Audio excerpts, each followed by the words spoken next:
பாவ நிவாரண பிரதான நாளிலே பிரதான ஆசாரியன் பலி ரத்தத்தை எடுத்து தேவனுக்கு முன்பு 7 விசை தெளித்து மக்களுக்கு பாவ நிவாரணம் செய்தார் என லேவியராகும் 14 முதல் 16 வசனங்கள் கூறுகின்றன.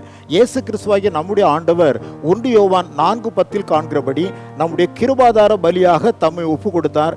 கிருபாதார பலியான பாவ நிவாரண பலியான நம்முடைய பிரதான ஆசாரியராக இயேசு கிறிஸ்து மிருகங்களின் இரத்தத்தை அல்ல, தமது சொந்த இரத்தத்தையே பிதாவாகிய தேவனுக்கு முன்பு 7 தரம் தெளித்து நின்றார். ஒன்று, அவர் கெத்செமனேயில் அவருடைய இரத்த துளிகள் வேர்வையாக வெளியே வந்தது. இரண்டாவது, அவருடைய சிரசில் முள்முடி வைத்து அடித்த போது அங்கே ரத்தம் சொட்டியது. மூன்றாவது, அவருடைய சரீரம் வாரினால் அடிக்கப்பட்ட போது அங்கே ரத்தம் சொட்டியது. நான்காவதாக, வலது கரத்தில் ஆணி அடிக்கப்பட்ட போது அங்கிருந்து ரத்தம் சொட்டியது. ஐந்தாவதாக, இடது கரத்தில் ஆணி அடிக்கப்பட்ட போது அங்கே ரத்தம் சொட்டியது.